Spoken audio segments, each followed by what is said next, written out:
Today we're gonna make candy popcorn. It's really easy to make and it tastes delicious. If you like the video, give it a like and don't forget to subscribe. And as always, links and information are in the description below.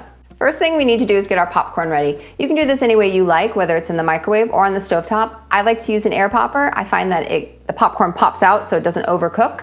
We're gonna be going ahead and pouring in 1/3 cup of kernels.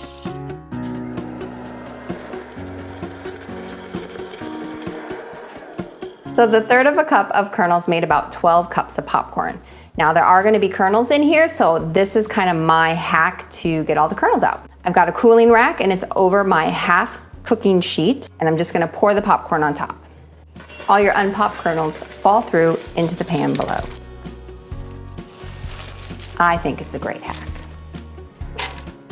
Now I'm gonna be splitting up my popcorn between 2 bowls because I'm gonna make 2 different colors. I'm gonna be using orange and black kind of for Halloween, and that's one thing I do love about it. You can just change up the colors for different holidays and even just for your birthday parties. You can do red, white, and blue for the 4th of July, or if you're having a Minecraft birthday party, you can make everything green and add in some browns. It's just really fun and the kids always love it. Now we need to get our candy melts ready. Since I am doing 2 colors, it is easier if you do one at a time. If you're short on time and you need to do them both, you can, you just have to work fast. So we're gonna be melting these in the microwave. I'm gonna be putting mine in a silicone bowl. If we were doing 1 color, I would use the whole bag for the 1 set of popcorn, but since we're doing 2 colors, I'm only gonna be doing half a bag of each. We're gonna do 50% power for 1 minute, stir it, put it back in for 50% power for 30 seconds, pull it out again and stir it, and keep doing that 50% for 30 seconds until the chocolate is nice and melted. It's a slow process, but you don't want to go too fast because if you do, you run the risk of your chocolate seizing and it's not going to work then. Before you get your candy melts poured into your popcorn, I recommend putting down either a wax paper or you can even get away with aluminum foil to pour the popcorn out on. We're going to pour the chocolate over the popcorn and mix it up.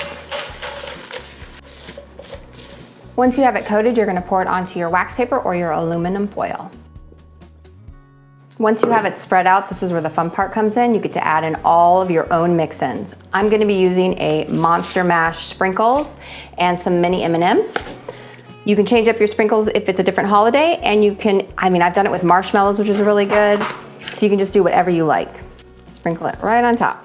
With candy melts, they do melt differently depending on the color, which is why I say 30-second increments and checking it each time, just so it doesn't burn or seize on you. Now let that cool and repeat with your remaining colors.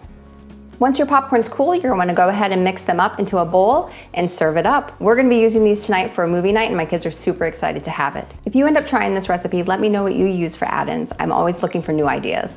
I'll talk to you guys next time. Bye.